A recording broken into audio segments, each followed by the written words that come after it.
Afternoon.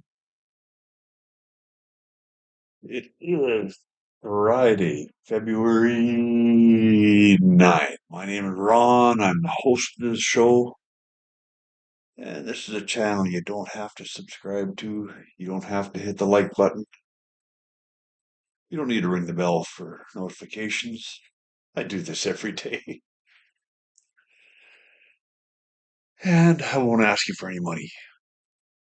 But it's a good place to hang out, settle a mind, give you something to think about meditating on while you're doing a little bit of exercise, stretching. Yeah, so let's get to it.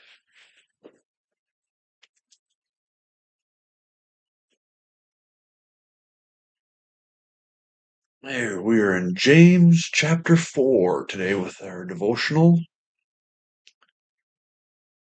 So humble yourselves before God.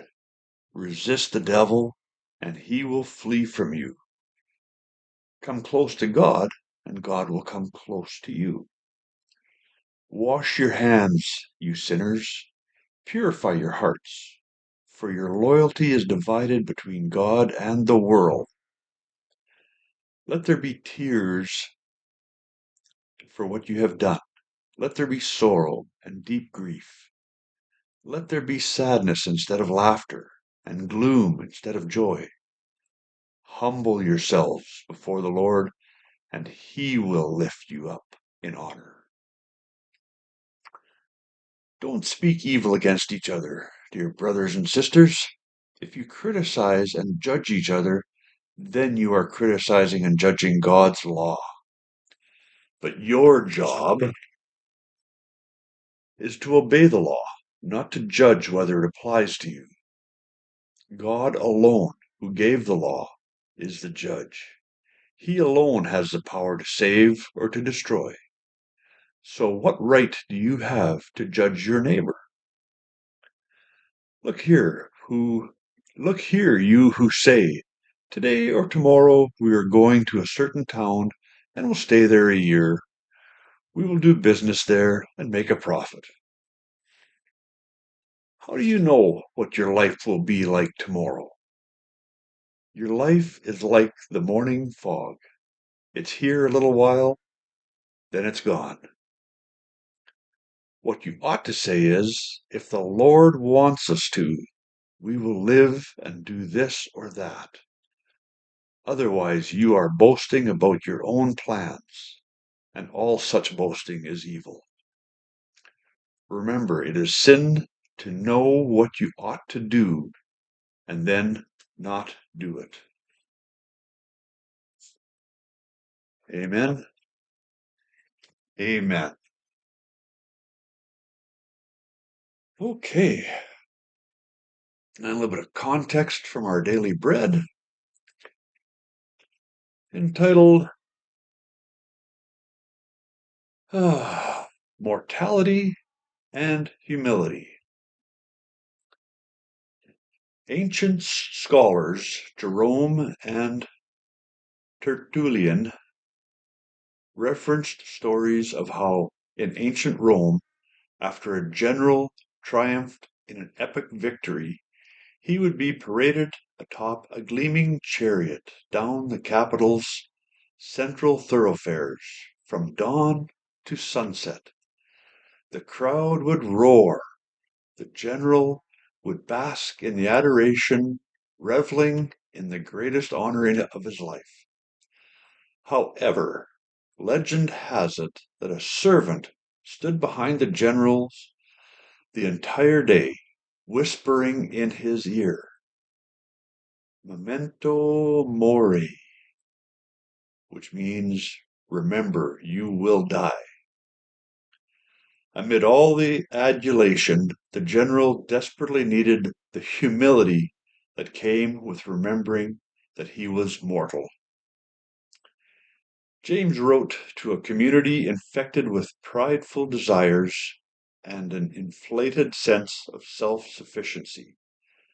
Confronting their arrogance, he spoke a piercing word. God opposes the proud, but shows favor to the humble. What they needed was to humble themselves before the Lord. And how would they embrace this humility? Like Roman generals, they needed to remember that they would die. You do not even know what will happen tomorrow, James insisted. You are a mist that appears for a little while and then vanishes. And owning their frailty freed them to live under the solidarity of the Lord's will rather than their own fading efforts. When we forget that our days are numbered, it can lead to pride. But when we're humbled to our mortality, we see every breath and every moment as grace. Memento mori. God, I like to think that my life is in my control. I sometimes act as though I'll live forever. Humble me. Help me find life only in you. Amen. All right.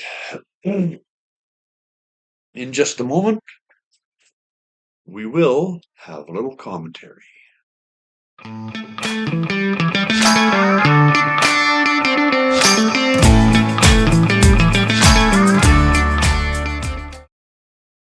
Okay.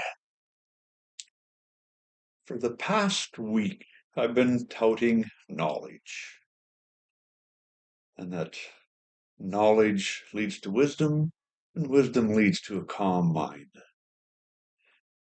You will not get knowledge from mainstream media. And why is that? Well, governments own the media. Large corporations own the governments. They don't want you having knowledge. But I'll tell you what, when you hear the truth, it changes you. Now, if you don't want to know or have knowledge, then you can be like the people in the animated movie Wall-E. That's spelled with an E. Challenge you to look that up. Watch that, because that's what our world is coming to. And keep in mind, there will be no cute little robot to bring you back to your senses.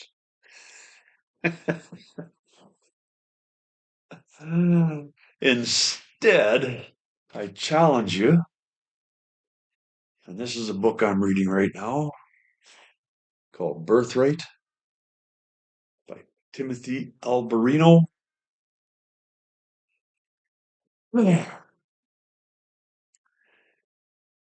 If you want to turn your understanding of the Creator, this world we live in, and our place in it, you want your understanding just turned inside out, check out that book. And you can just type in your YouTube search Timothy Alberino and look up The Truth About Angels. It's a short YouTube video. It should whet your appetite for a little more knowledge. Until tomorrow, God willing, take care.